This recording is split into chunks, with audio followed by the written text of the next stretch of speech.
بسم اللہ الرحمن الرحیم، السلام علیکم۔ کیسے پیارے بچوں، امید کرتی ہوں خیریت سے ہوگے۔ آج ہم لکھنے والے ہیں خط۔ تو اس میں ہم تفصیل سے جانیں گے کہ رسمی خط کیسے لکھا جاتا ہے۔ سبق کو شروع کرنے سے پہلے یہ بتا دوں کہ خط کی دو اقسام ہوتی ہیں، ٹھیک ہے۔ تو ایک ہوتا ہے فارمل لیٹر اور ایک ہوتا ہے انفارمل لیٹر۔ تو جو فارمل لیٹر ہوتا ہے اس کو کہتے ہیں رسمی خط، اور یہ رسمی خط کس کو لکھا جاتا ہے، کیوں لکھا جاتا ہے، یہ ساری تفصیل ہم جانیں گے۔ اور جو غیر رسمی خط ہوتا ہے انفارمل لیٹر، اس کے بارے میں بھی ہم بات کر چکے ہیں۔ میں ڈسکرپشن باکس میں لنک دے دوں گی، جس نے نہیں دیکھا یہ ویڈیو وہ ویڈیو دیکھ سکتا ہے جا کر۔ جو ہم لکھتے ہیں اپنے رشتہ داروں کو، دوست کو، احباب کو، ٹھیک ہے، ان سب کو جو خط لکھا جاتا ہے وہ غیر رسمی خط ہوتا ہے۔ اس کے اندر آپ لمبی چوڑی تفصیل وغیرہ لکھ سکتے ہیں، لیکن یہ جو رسمی خط ہوتا ہے یہ کسی خاص مقصد یا کام کے نقطہ نظر سے اجنبی شخص یا کسی ادارے کے متعلقہ افسر کو لکھا جاتا ہے، ٹھیک ہے۔ یعنی کہ یہ آپ کو اپنی کسی قسم کی کوئی شکایت ہے اس کو درج کرنے کے لیے لکھا جاتا ہے، اور یہ درخواست سے ملتے جلتے ہوتے ہیں۔ درخواست کیا ہوتی ہے؟ درخواست جیسے آپ ہیڈ ماسٹر کو لکھتے ہیں کہ میں آج بیمار ہوں، میں نہیں آ سکتا، یا میں فلاں کام میں پھنسا ہوا ہوں، یا جیسے اپنے باس وغیرہ کو لکھی جاتی ہے درخواست، تو اسی طرح سے یہ رسمی خط بھی لکھا جاتا ہے۔ تو ان کو لکھتے ہوئے خطوط نویسی کے مروجہ اصولوں کا خیال رکھنا چاہیے، ٹھیک ہے۔ مروجہ جو رائج ہوں، جو آپ کے ہاں فالو کیے جاتے ہوں، ان اصولوں کا خیال رکھنا چاہیے۔ یعنی کہ اس کا جو خاکہ ہوتا ہے، اس کا جو پیٹرن ہے، اس کا آپ کو خیال رکھنا چاہیے، ٹھیک ہے۔ اب اس کے اندر آپ کو کیا کیا چیزیں ہیں؟ ابتدا میں اپنا اور مکتوب الیہ کا پتہ۔ مکتوب الیہ کس کو کہتے ہیں؟ جس کو خط لکھا جا رہا ہے، ٹھیک ہے۔ خط و کتابت، کتابت کہتے ہیں لکھنے کو، اور مکتوب الیہ کہتے ہیں جس کو خط لکھا جاتا ہے، اور کاتب آپ ہوتے ہیں یعنی لکھنے والے۔ اب اس کا پتہ، پھر خط کی تاریخ، اس کے بعد القاب و آداب، پھر خط کا مضمون، اور پھر اختتامیہ لکھا جاتا ہے، ٹھیک ہے۔ اچھا، ان کو مخاطب کرنے کے لیے محترم، مکرم، جناب، صاحب، اور اگر خواتین ہو تو محترمہ، مکرمہ اور صاحبہ، یہ سب الفاظ لکھے جاتے ہیں۔ اور اس کا جو مقصد ہے وہ نفس مضمون میں تحریر کیا جاتا ہے، اور اختتام میں آپ کا نام، آپ کا تخلص یا خیر خواہ، خیر اندیش، یہ سب لکھ کر خط کو ختم کر دیا جاتا ہے۔ تو یہاں پر آپ کو خاکہ یاد رکھنا چاہیے۔ اب یہ جو اس کا خاکہ ہے یہ ایک جیسا ہی رہے گا، اس میں کوئی تبدیلی، کوئی تغیر نہیں ہوتا۔ اس کو آپ یاد کر لیجئے۔ سب سے پہلے آپ لکھ دیں کمرہ امتحان، ٹھیک ہے۔ اور کیونکہ یہاں پر آپ کا پتہ لکھا جاتا ہے، لیکن ظاہر ہے آپ اپنے اسکول میں لکھ رہے ہیں تو آپ بس یہ لکھ دیجئے کہ آپ کا پتہ کیا ہے، کمرہ امتحان میں بیٹھے ہیں آپ، الف ب ج د اسکول، یعنی آپ کے اسکول کا جو بھی نام ہے وہ لکھ دیجئے، اور کراچی لکھ دیجئے۔ اس کے بعد آ جاتی ہے تاریخ، تو آج جو بھی تاریخ ہے وہ لکھ دیجئے۔ اور جس کو آپ خط لکھ رہے ہیں تو اس کے لیے آپ کیا لکھیں گے؟ محترم جناب، ٹھیک ہے، ایڈیٹر صاحب، محترم جناب پرنسپل صاحب، محترم جناب جو بھی، جس کو بھی آپ مطلب خط لکھ رہے ہیں۔ اگر آپ یونین کونسل کے ناظم صاحب کو لکھ رہے ہیں تو محترم جناب ناظم صاحب یا صاحبہ، ٹھیک ہے۔ تو آپ یہاں پر کچھ بھی لکھ سکتے ہیں۔ اس کے بعد آپ ان کے ادارے کا نام لکھیے، ٹھیک ہے۔ جیسے آپ ناظم صاحب کو لکھ رہے ہیں تو آپ یہاں پر لکھ دیجئے یونین کونسل نمبر فلانا فلانا کراچی، ٹھیک ہے۔ اور اس کے بعد یہاں پر آخر میں آ جائے گا کراچی، یعنی جس ڈپارٹمنٹ کو بھی آپ خط لکھ رہے ہیں نا، آپ یہاں پر ان کا ادارے کا نام ضرور لکھ دیجئے، ٹھیک ہے۔ اس کے بعد پھر آپ لکھیں گے جناب عالی، اور آپ کا خط یہاں سے شروع ہوگا۔ گزارش یہ ہے، اب جو بھی آپ کا مسئلہ ہے، جو بھی آپ کی شکایت ہے، وہ آپ اس پورے نفس مضمون میں لکھیں گے۔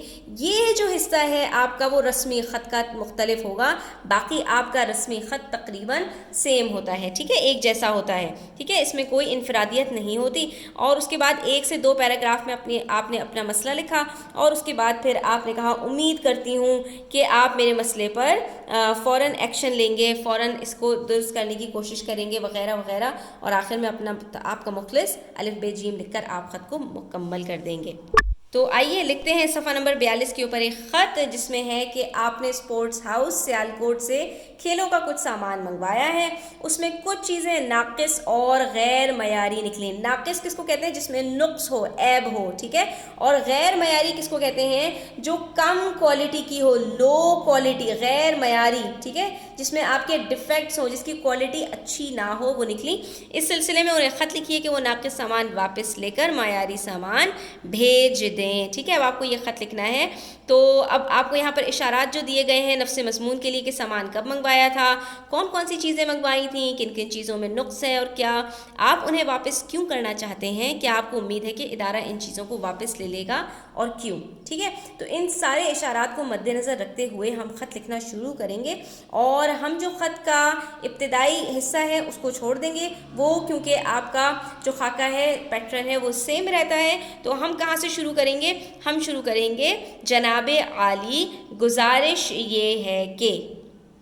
تو دیکھیے یہ آپ کا ویسا ہی ہے. ٹھیک ہے, کمرہ امتحان الف ب ج د اسکول کراچی 10 جنوری 2023. محترم جناب لیاقت صاحب, میں نے یہاں پر ان کا نام رکھ دیا ہے لیاقت. ٹھیک ہے, اور ان کے ادارے کا نام کیا ہے, اسپورٹس ہاؤس سیالکوٹ. ٹھیک ہے, اب یہاں پر کراچی نہیں آئے گا, غلطی سے کراچی لکھ دیا. ٹھیک ہے, یہ سیالکوٹ آپ نیچے بھی لکھ سکتے ہیں اور یہاں پر بھی لکھ سکتے ہیں. ٹھیک ہے, اب ہم شروع کریں گے اپنا خط جناب عالی. اب آ جاتے ہیں اصل متن کی طرف. ٹھیک ہے, تو لکھیے گزارش یہ ہے کہ پچھلے دنوں میں نے آپ کے مشہور اسپورٹس ہاؤس سے 1 جنوری کو کھیلوں کا کچھ سامان منگوایا تھا, جس میں گولف, ہاکی, باسکٹ بال, گیند بلہ اور رگبی وغیرہ شامل ہیں. باقی سامان تو ٹھیک ہے, لیکن گیند بلہ اور رگبی ناقص اور غیر معیاری نکلے. ٹھیک ہے, ہم نے یہاں پر بتا دیا کون کون سی چیزیں منگوائی تھیں اور ان میں سے کون کون سی چیزوں میں نقص ہے اور کیا نقص ہے. ٹھیک ہے, اب یہاں پر ہم بتائیں گے کہ کیا نقص ہے. تو بلے کی لکڑی نہایت ہلکی اور ناپائیدار ہے. ٹھیک ہے, ناپائیدار کا مطلب لو کوالٹی کی ہے, اور مجھے میدانوں میں کھیلنے کے لیے مضبوط اور پائیدار بلہ چاہیے. ٹھیک ہے, دوسری طرف رگبی میں کیا مسئلہ ہے وہ بھی ہم بتائیں گے. رگبی کی پلاسٹک بھی نامناسب اور عام سی ہے, حالانکہ میں نے اعلیٰ کوالٹی کی چیزیں منگوائی تھیں. ٹھیک ہے, مجھے سارا سامان اعلیٰ معیار کا درکار ہے, یعنی مجھے چاہیے کیونکہ ہماری کھیلوں کی اکیڈمی ہے اور اس میں بچے دن رات کھیلوں کی مشق کرتے ہیں.